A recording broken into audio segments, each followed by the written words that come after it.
So we have the main character who luckily fell into a place that he knows is going to be experiencing a total solar eclipse in a couple of days. Now, solar eclipses were something that were tracked back in ancient times because they're just kind of cool.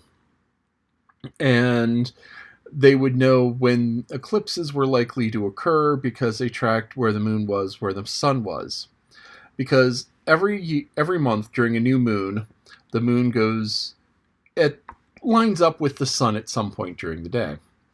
But what happens is because the moon goes up and down in its orbit, sometimes it's high and sometimes it's low relative to the position of the Earth, the shadow cast by the moon is sometimes in space.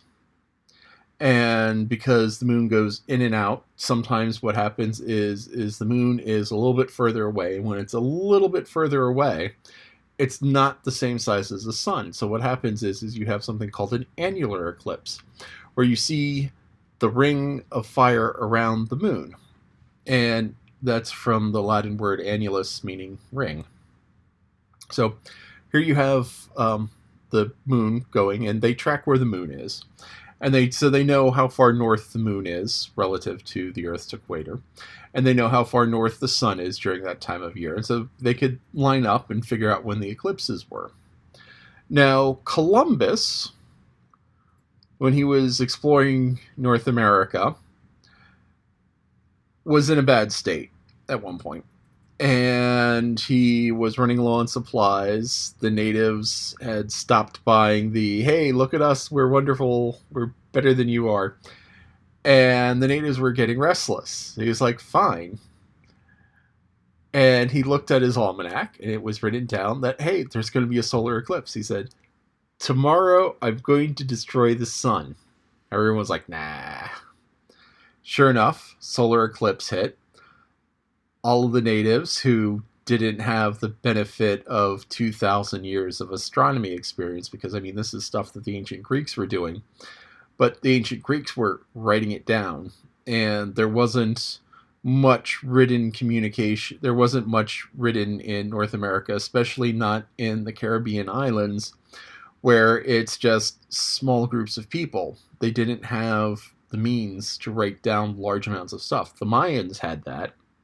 The Aztecs had some of that, but Columbus was in with the Caribs, and the Caribs were fairly backwards in terms of native populations. So he said, hey, I'm going to destroy the sun. And they were like, nah. And then the eclipse happened, and they were like, okay, here, take our food and just bring the sun back. So fortunately, he knew when this eclipse was. I have no idea when eclipses are. I know that there's one coming up this summer, I think, over Niagara Falls, which would be a really cool place to watch an eclipse hit. But eclipses are really cool things. So my little sister, when she was, I don't know, she would have been like first or second grade, there was a partial eclipse. Yeah, she would have been first grade kindergarten. And there was a partial eclipse. And she was worried that she was going to go blind because she accidentally looked up and saw the eclipse. Now, this is something that we were told in school. That's like, do not stare at the eclipse or you'll go blind. The reason for that is because kids would go out and stare at the eclipse, and they would stare at it for 10 or 15 minutes, and then they would go blind, or they would damage their eyes. Very few complete blindness instances happen, but they would damage their eyesight. But, if you go outside and you look up at the sun, it's going to hurt your eyes, and you look away. And if you go up and you look at the eclipse, it won't hurt your eyes as much, so you're less likely to look away. So they said, don't look at the eclipse or you'll go blind. Now, that's good advice because you don't want to go staring at the eclipse because, if you stare at the eclipse, you will injure your eyes. But they oversold it. So my sister was just yelling and screaming and crying, I'm going to go blind, I'm going to go blind, I'm going to go blind. Why are you going to go blind? I looked at the eclipse. I mean, 6 years old. You know, if you get told something by somebody you trust at 6 years old, it's absolute truth. And it's like, no, it's not more dangerous than just looking at the sun. You're going to be okay. It's like, I'm going to be okay. It's like, yes, you're going to be okay. It's no more dangerous than looking at the sun. And you've looked at the sun before. And she's like, yeah. So we went outside together. It's like, okay, now we're going to look up at the eclipse for just half a second. Half a second. It's going to be okay. We went outside. We looked up half a second, looked back down. Okay. Are you blind now? No. See, you're not going to go blind. I'm not going to go blind. And then we went inside and had it. I don't know. I think we just went inside. Would have been a great say. We had an apple. But, that was it. It's like, okay. So he knew this eclipse was coming up. I don't know why. I guess it's like, yeah, I know where these eclipses are. But, so he decided that he is going to be running the country. And actually, there's a really great thing about this. He's like, okay, I know when I am, assuming that they're right about when I am, I have proof coming up in 2 days.